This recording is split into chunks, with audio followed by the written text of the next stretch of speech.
यतिराजाय विवेकानन्दसूरये सच्चित्सुखस्वरूपाय स्वामिने तापहारिणे परतत्त्वे सदा लीनो रामकृष्णे समागया यो धर्मस्थापनरतो वीरेशं तं नमाम्यहम्।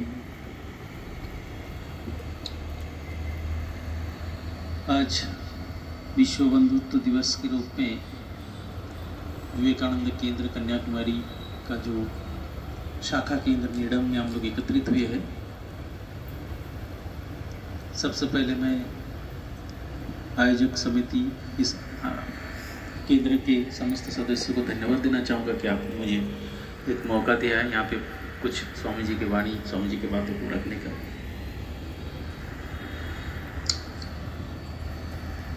शिकागो धर्म महासभा जो 1893 में शिकागो शहर में हुआ था ना, इसकी तैयारी 1-2 साल पहले हुई नहीं थी। इसकी तैयारी करीब 57 साल पहले हुई। 1836 में जब ये मैकॉले की बातें बता रहे थे कि मैकॉले एजुकेशन जो पद्धति है उसी में हम लोग अब आज तक उसी परंपरा को फॉलो करते आ रहे हैं। और ये एक ऐसी शिक्षा पद्धति है जो हमारी रीढ़ की हड्डी को तोड़ने की कोशिश की जा रही है। और यही बात हुई थी 1836 में जब लॉर्ड मैकॉले ने एक लेटर में लिखा था कि भारत को अगर गुलामी के जंजीरों में जकड़ के रखना है तो इनके धर्म को नीचा दिखाना होगा, क्योंकि जब तक भारतीयों का धर्म मजबूत है तब तक इनको गुलाम बना के रखना नहीं रख सकते। ये पत्र में लिखा गया था। हमें ऐसे काम करना होगा जिससे ये लोग सोचे कि इनका धर्म जो है नीचा है। क्राइस्ट धर्म जो ख्रिस्ट धर्म है वो सबसे ऊंचा है, ये दिखाने के लिए हमको इनके धर्म को नीचा दिखाना जरूरी है। और उस समय उस जमाने में जो यंग जनरेशन थे उनको वो कन्वर्शन कर रहे थे। उनको बताया जा रहा था कि तुम्हारे जो देवी देवता है, जो मंदिर में पूजा होती है, जो ये सब डॉल पूजा कर रहे हैं, पुतली का पूजा बोलते हैं, इसमें कोई भगवान है नहीं। तुम्हारे शास्त्र में जो लिखा है वो क्या तुमने कभी देखा है? ये सब ऐसे ही है, फालतू है। क्रिश्चियन धर्म को अपनाओ तो हमारे जैसे देखो ऐशो आराम में रहोगे, बहुत पैसा होगा और हमारे तरह रहोगे। तो कई युवक उस जमाने में कन्वर्ट होके क्रिश्चियन धर्म अपनाने लगे। उन्होंने देखा कि इनकी सोसाइटी, इनका रहन सहन वो आकर्षित करने लगे इनको। आज भी आकर्षित करते हैं। आज भी हमारे देश का युवक लोग जो है विदेशी रहन सहन को अपनाने की कोशिश करते हैं। कई बुद्धिजीवी जिसको बोलते हैं हम लोग, जो पढ़े लिखे लोग हैं, वो लोग भी इस चीज को अपनाने की कोशिश करते हैं, विदेशी सभ्यताओं को अपनाने की कोशिश करते हैं। बल्कि हमारे जो सनातन संस्कृति है, हमारे जो शिक्षा पद्धति है, हमारे जो गुरुकुल पद्धति थी, उस चीज को इग्नोर करते हुए, उसको नहीं समझते हुए विदेशी पद्धति को अपनाकर अपने बच्चों को विदेश भेज देते हैं। आज भी कई हजारों बच्चे होंगे जो विदेश में काम कर रहे हैं, जो भारत माता के सपूत है, लेकिन विदेश में अच्छा काम करे, ठीक है, लेकिन उनके रहन सहन को अपना रहे हैं। ये बात हुई थी 1836 में, जिस समय भगवान श्री राम कृष्ण का अवतीर्ण होना और ये लॉर्ड मैकॉले का लेटर, ये एक ही कोइंसिडेंस भी है। और ऐसा देखा जाए कि जब जब धर्म की ग्लानि होती है, जो गीता में भगवान ने कहा है, यदा यदा हि धर्मस्य ग्लानिर्भवति भारत अभ्युत्थानम् अधर्मस्य तदात्मानं सृजाम्यहम्। जब जब धर्म की ग्लानि हुई है तब तब मैं अपने आप को सृजन करता हूँ। क्यों? परित्राणाय साधूनाम, जो साधु लोग हैं, जो सज्जन व्यक्ति है, उनके परित्राण के लिए, उनको रक्षा करने के लिए। विनाशाय च दुष्कृतम, जो लोग दुष्कृति है, जो हमारे धर्म, हमारे संस्कृति को नष्ट करना चाहते हैं, उनके विनाश के लिए मैं अवतीर्ण होता हूँ। धर्म संस्थापनार्थाय संभवामि युगे युगे, मैं आता रहता हूँ। और उस समय अवतीर्ण हुए भगवान, और ऐसे एक व्यक्ति के रूप में अवतीर्ण हुए जो निरक्षर थे। श्री रामकृष्ण देव स्वामी विवेकानंद के गुरुदेव निरक्षर थे, जो पढ़ना लिखना नहीं जानते थे, अपना सिर्फ नाम लिख सकते थे, लेकिन शास्त्र पढ़ना उनके बस की बात नहीं थी। अगर वो पढ़ लिख लेते या पढ़ा लिखा एक अवतार हो जाते तो हम लोग ही उनको बोलते थे कि ये जो भी उन्होंने अनुभूति उनके जीवन में आया है, जो भी उन्होंने तपस्या की है, ये तो उन्होंने शास्त्र में पहले पढ़ लिया और उसके हिसाब से बता रहे हैं। लेकिन नहीं, श्री रामकृष्ण ने पहले साधना किया और साधना का हर अनुभव को उन्होंने शास्त्र से मिला के देखा है। इस रामकृष्ण ने भी मिलाया नहीं है। उनके जो गुरु थे उस समय, जो लोग तोतापुरी जी आए, उनको शिक्षा दिए, भैरवी ब्राह्मणी आए, उन्होंने उनको 64 तंत्र साधना का उन्होंने साधन कराया, ये सारे चीज उनको कराया। और इवन माँ अवतारिणी देवी, जिसको हम बोलते हैं कि मृण्मयी प्रतिमा, जो एक पत्थर की मूर्ति है, उसके अंदर चिन्मयी माँ का दर्शन करके श्री रामकृष्ण ने ये साबित कर दिया कि हमारे शास्त्र, हमारे पुराण, हमारे ऋषि मुनियों ने जो बात बताई है वो कोई गलत नहीं है, वो सत्य है। ईश्वर को जाना जा सकता है, ईश्वर को देखा जा सकता है, और वो उन्होंने साबित करके दिखाया। और फिर उन्होंने क्या किया, स्वामी विवेकानंद को सप्तर्षि मंडल से उतार के लाए। श्री रामकृष्ण बोलते हैं, जब नरेन को मैंने पहले देखा तो मुझे याद आया वो बात कि मैं भाव नेत्र में देखा कि अखंड के घर में 7 ऋषि बैठे हैं ध्यान मग्न, और उस अखंड घर में एक ज्योति पुंज से एक बालक का उत्पन्न होता है। वो बालक सीधे जाते हैं, एक ऋषि मुनि के गले में हाथ रख के बोलते हैं कि मैं जा रहा हूं, तुम्हें आना होगा। और ऋषि ध्यान मग्न थे, उन्होंने स्तिमित नेत्र से अपने आंखें खोलकर उनको सहमति प्रदान किया, मुस्कुराकर उनको सहमति प्रदान किया। उसके बाद वही ऋषि जो है स्वामी विवेकानंद के रूप में जन्म लेते हैं। ये पूर्व निर्धारित था कि स्वामी जी को आना है इस कार्य के लिए, और जगत को ये बताना है कि नहीं, हमारे जो सनातन संस्कृति है, हमारा जो धर्म है, ये कोई ऐसे वैसे धर्म नहीं है, इसी के माध्यम से हम ईश्वर को भी जान सकते हैं। और स्वामी जी ये भी बोलते हैं कि इवन देवता लोग, उनको भी अगर मुक्ति चाहिए तो भारत भूमि में उनको जन्म ग्रहण करना पड़ता है, उनके कर्म को क्षय करने के लिए, और यही भारत भूमि में ही ईश्वर दर्शन हो सकता है, और इसी में उनको जन्म लेना पड़ता है।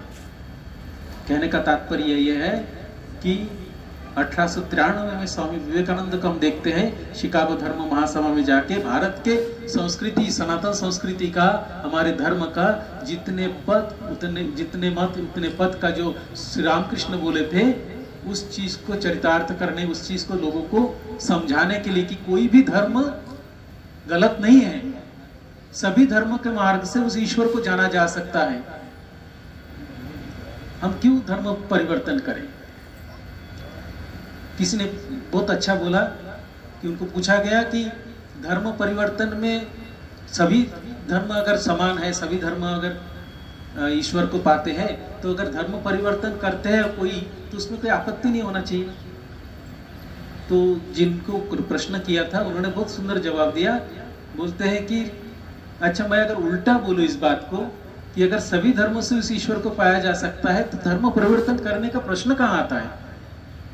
सब अपने अपने धर्म से उस ईश्वर को पा सकते हैं, तो आप क्यों जबरदस्ती, आप किसी धर्म में कोई चल रहा है, किसी भाव से आगे बढ़ रहा है, तो उस भाव को उसको नष्ट करके उसको दूसरे भाव में खींच ले रहे हैं हम लोग, और अपने धर्म में उसको भीड़ बढ़ा रहे हैं। एक प्रकार से भीड़ बढ़ाना बोलते इसको। एक बार एक अंग्रेज भारत में, बनारस में भाषण दे रहे थे इसी प्रकार के कि ख्रिस्ट धर्म ऐसा है, आप ईसाई को मानेंगे तो ऐसा है, आपके जो देवी देवता है वो ठीक नहीं है, वो नहीं है। सब लोग बैठे बैठे सुन रहे थे। इसी शाम के समय बनारस के जो गंगा के किनारे एक बड़ा सा मंच बना गया और वहाँ पे भाषण दिए जा रहे, और जो संध्या आरती का घंटा और शंख बजी, धीरे धीरे लोग उठने लगे और अपने अपने मंदिर जाने लगे। तो देखा तो थोड़ी देर बाद पूरा मैदान खाली हो गया, जो लोग भाषण दे रहे थे वही पे खड़े थे। क्यों? क्योंकि हमारे खून के एक एक बूंद में वही सनातन भरा हुआ है। ठाकुर जी बोलते हैं कि गला तक काली भरा हुआ है, वो अंदर दूसरा कुछ जा नहीं रहा, वो काली निकल के आ रहा है, माँ भवतारिणी। तो श्री रामकृष्ण ने यह साबित कर दिया था कि ईश्वर है। इवन नरेंद्रनाथ दत्त तब स्वामी विवेकानंद नहीं बने और श्री रामकृष्ण के पास आए, और उन्होंने यही प्रश्न किया था कि महोदय, क्या आपने ईश्वर को देखा है?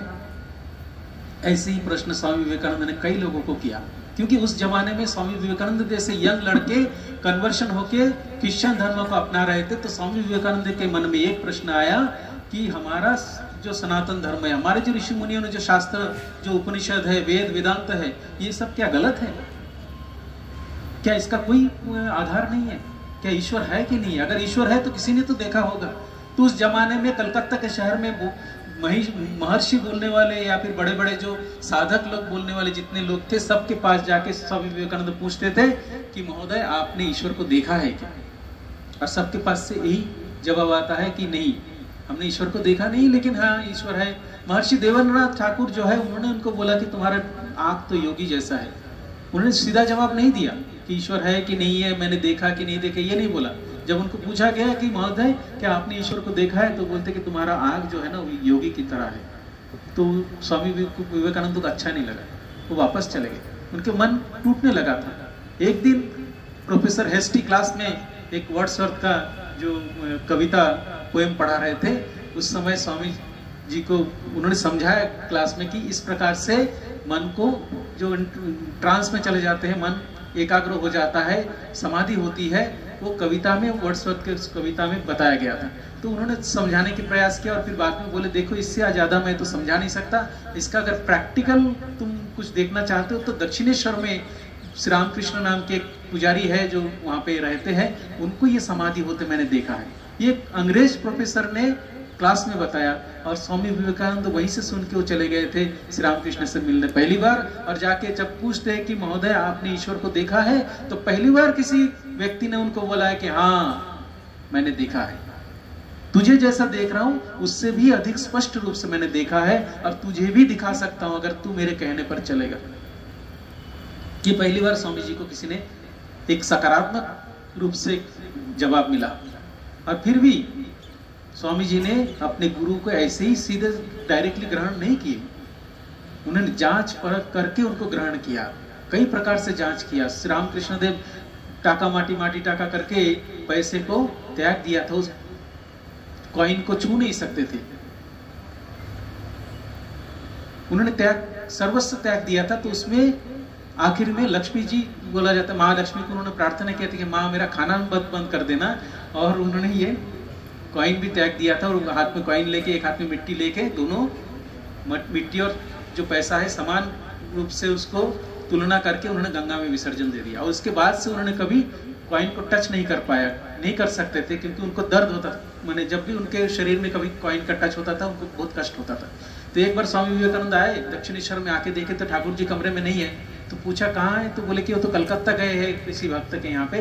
तो स्वामी जी ने आज एक सोचा कि आज एक परीक्षा लिया जाए, उनको तो पता नहीं कलकत्ता से आएंगे तब उनको क्या पता रहेगा कि मैं यहाँ पे क्या कर रहा हूँ। तो उन्होंने एक कॉइन उनके बेड के नीचे रख दिया, उनके चादर जो था उसके नीचे रख दिया और चुपचाप कमरे में बैठे रहे। जब ठाकुर जी वापस आए कलकत्ता से, आके सीधे अपने कमरे में गए और अपने बेड पे बैठ गए। और बैठते ही उनको दर्द होने लगा, उन्होंने चिल्लाने लगी कि अरे बाप रे मेरा शरीर जलने लगा, देखो देखो कुछ तो है यहाँ पे। तो जो सेवक थे साथ में, उन्होंने चादर को ऐसे खींचा तो चादर से ठंग से कॉइन गिरा बीच इसमें कमरे में, और उसका आवाज आया तो देखा कॉइन है। तो ठाकुर जी ने देखा, वो चारों तरफ तो देखा, नरेंद्रनाथ उस समय दरवाजे के किनारे खड़े हैं। और स्वामी जी ने ये देख लिया कि ठाकुर जी को तो पता नहीं था, फिर भी उनको कष्ट हुआ, तो इसका मतलब ये गलत नहीं है। और स्वामी जी मुंह छुपा के वहां से चले गए। फिर बाद में ठाकुर जी ने उनको बुला के बोला कि तूने सही किया, गुरु को जांच परख लेना चाहिए, साधु को दिन में देखो रात में देखो उसके बाद विश्वास करना, ये श्री रामकृष्ण ने बोला उनको। उसके बाद फिर नरेंद्रनाथ को स्वामी जी ने, ठाकुर जी ने उनको बहुत सारे उपदेश दिए, उनको तैयार कर रहे थे माँ के काम के लिए। अब माँ के काम क्या करना है स्वामी जी को पता नहीं। आखिरी जब शरीर छोड़ने से पहले स्वामी जी को ठाकुर जी बोले तुझे माँ का कार्य करना है। तो ठाकुर जी स्वामी जी बोले मैं नहीं कर सकता, मैं क्या काम करूंगा माँ का। बोले तू नहीं करेगा तो तेरा हड्डी करेगा।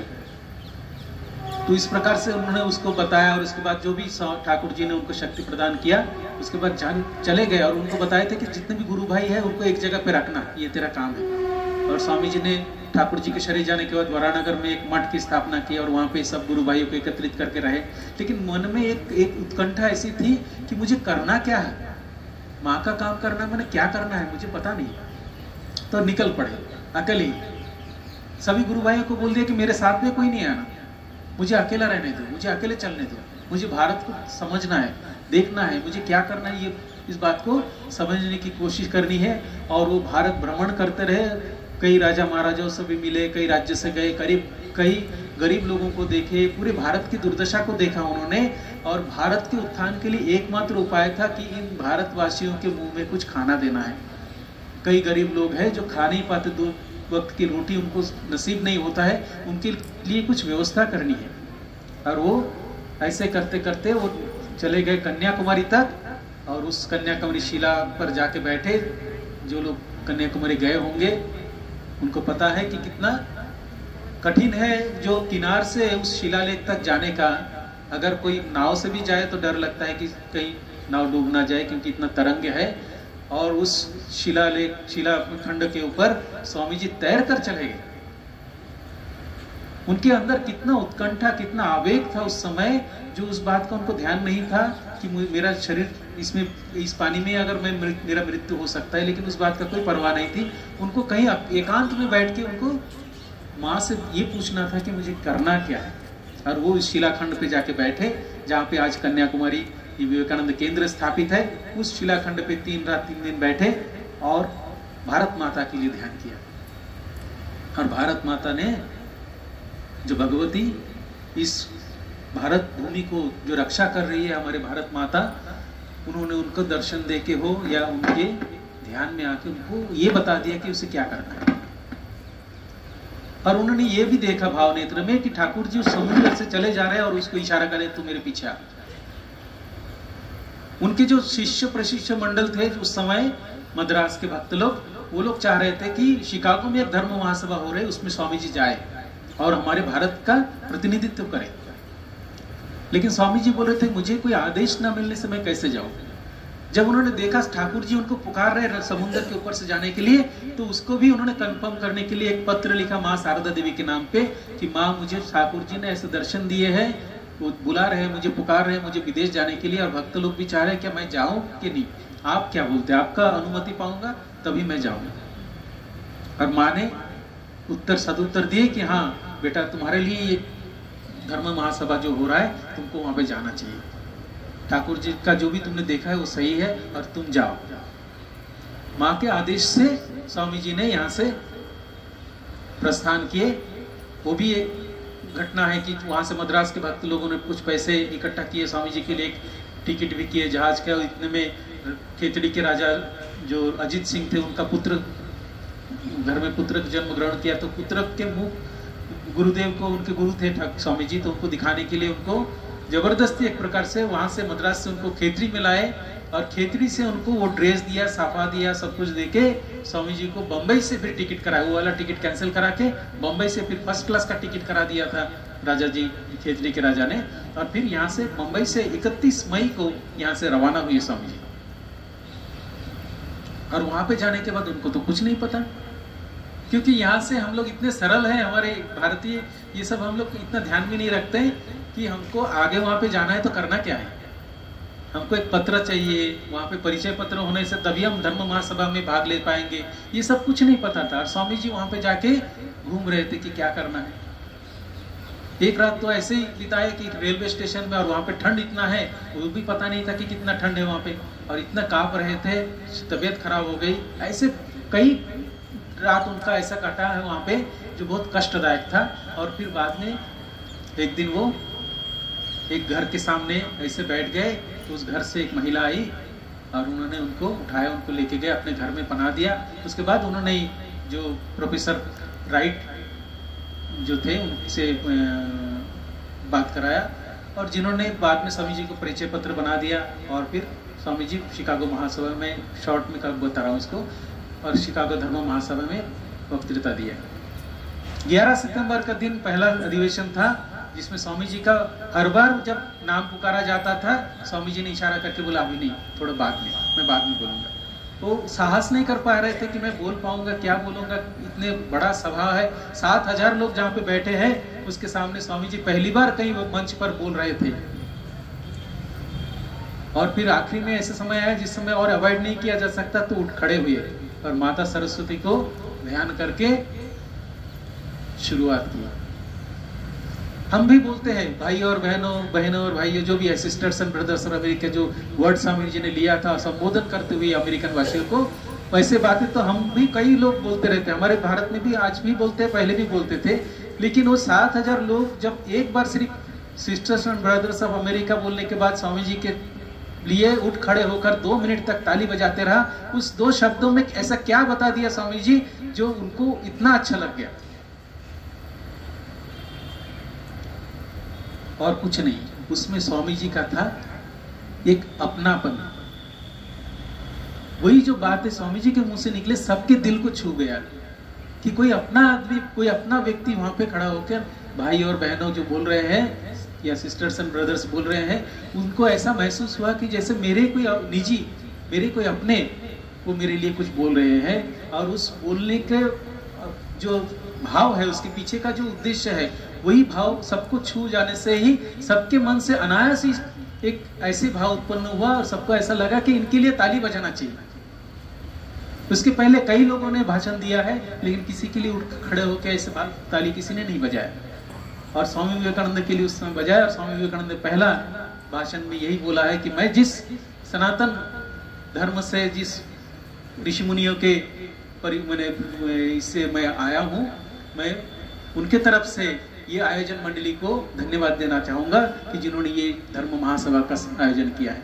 और फिर बाद में हम सबको पता है हिस्ट्री, उसके बाद लगातार स्वामी जी 12 अलग अलग भाषण दिए। 11 सितंबर से लेकर 27 सितंबर तक 12 भाषण दिए। उसमें मेन उनका टॉपिक था हिंदू धर्म, जो उन्होंने बाद में दिया था 17 तारीख को। और इस बीच में उन्होंने कई भाषण दिया। और वहां पे एक मजे की बात यह है कि जब प्रोग्राम चल रहा होता कि इतने हजारों लोग बैठे हैं कि एक के बाद एक दूसरे संप्रदाय के लोग, दूसरे पद के लोग जो भी है, बौद्धिस्ट है और अलग अलग संप्रदाय के, वो लोग अपना अपना भाषण रखते हैं हर दिन। तो जब लोग उठ के जाने लगते थे, बोर लग जा रहा है, कुछ अच्छा नहीं लग रहा है, तो लोग उठने लगे। तो लोग वो जो वहाँ के आयोजन समिति वो एक बार मंच पे से एक बार अनाउंस कर देते हैं कि लास्ट में, आखिरी में स्वामी विवेकानंद द्वारा कुछ बातें यहाँ पे रखी जाएगी, आप लोग शांत बैठिए। ऐसा करके जब स्वामी विवेकानंद का नाम लिया जाता था तो लोग फिर से बैठ जाते थे घंटों तक दूसरे को सुनने के लिए। और ऐसे करके लोगों को रोका जाता था। द हेरल्ड करके जो एक न्यूज़पेपर है, उसमें यही स्पष्ट रूप से लिखा है, उस जमाने का न्यूज़पेपर कटिंग आज भी उपलब्ध है, नेट पे भी आपको मिल जाए। उसमें लिखा है कि स्वामी विवेकानंद को यूज किया जाता था लोगों को रोकने के लिए, ये क्लियर लिखा है। लेकिन स्वामी जी को बहुत लोकप्रियता मिली वहां पे। और भारत की जो सनातन संस्कृति है और जिस चीज को स्वामी जी विदेशों में और समस्त जगत में फैलाना चाह रहे थे, शिव भाव से जीव सेवा जो है, स्वामी विवेकानंद का एक बार श्री रामकृष्ण बैठे बैठे भक्त मंडली के बीच में बोले थे, वैष्णव के बारे में बता रहे थे, वैष्णव संप्रदाय के कार्य के बारे में बता रहे थे। और बताते बताते बोले कि वैष्णव सेवा और जीवे दया, जीव पर दया करना, वैष्णव सेवा करना। ऐसे बोलते बोलते ठाकुर जी समाधिस्थ हो रहे थे भाव में। और फिर बोले, छी तू कीटाणु कीट, तू क्या दया करेगा? दया नहीं, शिव ज्ञान से जीव सेवा। प्रत्येक के अंदर वो शिव का दर्शन करके ही उसकी सेवा करना है, तब तो हमारे लिए उपासना हो जाएगी। हम किसी पे दया नहीं कर सकते। स्वामी जी भी बोले इस बात को, तुम ऐसा फील मत करो कि मैं दाता हूं, मैं ऊपर खड़ा हूं और मैं किसी व्यक्ति को, इस गरीब को मैं नीचे ऐसे दान कर रहा हूं। उल्टा करो, तुम नीचे खड़े हो जाओ और जो दान लेने वाले हैं, जिनको तुम दान दे रहे हो, उनको ऊपर का आसन दो और उनको तुम ग्रहण करने के लिए निवेदन करो। वो अगर ग्रहण करता है तो तुम्हारी ये पूजा है। तुम्हें तो खुशी होनी चाहिए, तुम्हें तो सौभाग्य मानना चाहिए कि मुझे दान करने का एक मौका इन्होंने दिया, मुझे अपनी सेवा करने का या पूजा करने की एक मौका इन्होंने दिया है। तो स्वामी जी उस समय जब श्री रामकृष्ण के पास बैठे थे, बाकी भक्त लोग भी थे, लेकिन वहां पे स्वामी जी जब बाहर निकल के बोले कि आज मैंने जो सुना है, अगर कभी भगवान दिन देंगे तो पूरे जगत को मैं इस बात को सुनाऊंगा। और बाद में श्री रामकृष्ण मठ मिशन का जो स्थापना की उन्होंने 1897 में वापस आके इंडिया में, और इसका जो मोटो रखा है आत्मनो मोक्षार्थम जगदिताय च, उसके पीछे का यही उद्देश्य है कि शिव ज्ञान से जीव सेवा। स्वामी जी बोलते हैं कि साधु ब्रह्मचारी लोग जो रामकृष्ण संघ में काम करेंगे, वो अपने 4 योग को लेके चलेंगे और यही साधन भजन के माध्यम से वो ईश्वर को प्राप्त करेंगे। जिस देवी देवता का तुम ध्यान भजन करने के लिए गिरी गुहा में जाके, पर्वत पहाड़ में जाके ध्यान करोगे, वही देवी देवता तुम्हारे सामने गरीब लाचार बच्चे, गरीब पीड़ित बच्चे के रूप में, या फिर पब्लिक जो है, जनता जो है हमारे सामने घूमते हैं, जो गरीब है, उनके रूप में तुम्हारे सामने घूम रहे। तुम कहाँ देवता को ढूंढ रहे हो? बाहर मंदिर मस्जिद में या गिरी गुहा में जाके ध्यान करोगे, जिस भगवान को पाने की कोशिश करोगे वो भगवान तुम्हारे सामने है, उसकी सेवा करो। तो इसलिए स्वामी जी ने वन के वेदांतों को इस समाज में ला दिया और समाज में रामकृष्ण मिशन की स्थापना करके वही वेदांतों का साधन हम करते हैं, शिवदान से जीव सेवा। क्योंकि वेदांत का यही है कि ईश्वर के अलावा कुछ है नहीं, प्रत्येक जीव एक अव्यक्त ब्रह्म है। स्वामी जी ने राजयोग के इसमें लिखा है, each soul is potentially divine, प्रत्येक जीव एक अव्यक्त ब्रह्म है। The goal is to manifest the divinity within, controlling nature, external and internal, दोनों बाह्य प्रकृति एवं अंत प्रकृति को वशीभूत करके हमें उस डिविनिटी को प्राप्त करना है। Do it by psychic control और वर्शिप और वर्क, और बाय ज्ञान, knowledge, either by one or two or all of them, do it and be free. This is the whole of religion. यही बताया स्वामी जी ने कि यही एक मात्र धर्म है, धर्म अलग कुछ नहीं है। धर्म है तुम्हारे अंदर जो दिव्यता है उसका प्रकाश करना ही धर्म है, चाहे वो किसी भी मत पद का हो। सबके अंदर वही एक ईश्वर है और तुम्हारा स्वरूप भी ईश्वरीय स्वरूप है। हम अपने आप को नहीं जानते हैं करके हम अपने आप को भेड़े जैसे, स्वामी जी बोले ना, भेड़ बकरी जैसा हम लोग अपने आप को समझते हैं। जो एक सिंह शावक माँ के पेट से निकल के वो भेड़ के ग्रुप में आ गया, उसका माँ खत्म हो गई, तो उसके बाद से उसको पता नहीं था कि भेड़ है कि वो सिंह शावक है। और जब एक सिंह एक बार आक्रमण करते उस भेड़ के जो चरवाहा के जो इसके ऊपर, और वो देखते कि इसमें तो एक इसके दल में एक सिंह का बच्चा है, ये क्या कर रहा है इसके अंदर। तो बाकी वो भेड़ को छोड़ देता, सिंह का बच्चा को पकड़ के खींच के लेके जाता जंगल में और बोलता है तू सिंह का बच्चा है, देख चल मेरे साथ। और जाके उसको पानी में उसका चेहरा दिखाते हैं, खुद अपना चेहरा दिखाते हैं, देख तेरा चेहरा मेरा चेहरा एक जैसा है कि नहीं। थोड़ा उसके मुंह में मांस ठूस देता है और बोलता है कि अब दहाड़, मेरे जैसे दहाड़। और फिर बाद में उसको पता चलता है कि हाँ मैं भी सिंह शावक हूँ, मैं तो आज तक अपने आप को भेड़ समझ रहा था और मैं करता था, घास खाता था। तो आज हमारी अवस्था भी ऐसी है कि हम लोग अपने आप को समझ नहीं पाते। हम सिंह शावक है, हम ईश्वर की संतान है। श्रृण्वन्त विश्व अमृतस्य पुत्रः, स्वामी जी ने अमृत के पुत्र के रूप में सबको संबोधन किया है कि हम सब उस ईश्वर के पुत्र है, अमृत के पुत्र है। आये धामानि दिव्यानि तस्तु, तुम इस धाम के दिव्य हो, दिव्य स्वरूप है तुम्हारा। वेदाहमेतं पुरुषम महांतम, मैंने उस महान पुरुष को जाना है। आदित्य वर्णम तमस परस्तात्, कैसा है उनका वर्ण, कैसा है कि सूर्य के समान प्रकाशमान है आदित्य वर्ण। समस्त अंधकार, समस्त अज्ञान का नाश करने वाले उस आदित्य वर्ण जो पुरुष है, मैंने उनको जाना है। त्वमेव विदित्ता मृत्युमेति, तुमको भी अगर इस मृत्यु चक्र से बाहर निकलना है तो उस आदित्यवान जो पुरुष है उसको जानना जरूरी है, उस ईश्वर को जानना जरूरी है। तुम अपने आप को जानोगे तो ये जन्म मृत्यु के चक्र से निकल सकते हो, नहीं तो प्रत्येक बार आना पड़ेगा, ऐसे रोग व्याधि, ऐसे समस्या, ऐसे सारे कुछ झेलना पड़ेगा। झेल के फिर जाना है, फिर जन्म लेना है, फिर बूढ़ा होना है, फिर मरना है, सब चलता रहेगा। लेकिन इससे अगर निकलना है, अगर कष्ट महसूस हो रहा है कि नहीं मुझे अभी ये संसार अच्छा नहीं लगता है, मुझे उस ईश्वर को पाना है जिसको पाने से मेरा मुक्ति हो सकती है, तो त्वमेव विदित्तात् मृत्युमेति, इस मृत्यु के चक्र से बाहर निकलना है तो तुमको भी उसको ही जानना पड़ेगा। नान्य पंथ विद्यते अनाय, और कोई रास्ता है नहीं, उस ईश्वर को जाने बिना कोई रास्ता है नहीं। तो अपनी दिव्यता का प्रकाश करो, स्वामी जी यही बोल रहे हैं। और ये बात उन्होंने शिकागो के महासभा में बारी बारी से लोगों को बताया। पूरे विश्व ब्रह्मांड विश्व में पूरा उनका नाम फैल गया, चारों तरफ उनका जय जयकार होने लगा। और फिर भारत भूमि में वो वापस आए और भारत में उन्होंने जो भारतीय व्याख्यान करके किताब है आप पढ़ेंगे तो उसमें भी सब लेक्चर है स्वामी जी के, उसको हम जान सकते किस प्रकार स्वामी जी के अंदर जो एक व्याकुलता थी इस धराधाम के लिए, भारत भूमि के लिए कि क्या करना है। जब उनको एक पहले रात सोने के लिए दिया किसी के घर पे, वहां पे अमेरिका में, और अच्छा गद्दी, अच्छा सब कुछ जो है बेड वेड लगा दिया, वो गद्दे पे नहीं सोए, वो नीचे मेज पे सो के रो रहे रात भर। उनका आंखों से आंसू बहा कि मेरे देशवासी कितने गरीब, कितने लाचार, कितने पीड़ित है, उनको 2 वक्त का रोटी नहीं मिल रहा है, मैं इतने आलीशान इसमें बेड पे नहीं सो सकता। और भगवान से प्रार्थना करे कि उनके लिए कुछ करे। स्वामी जी का उद्देश्य और कुछ नहीं था।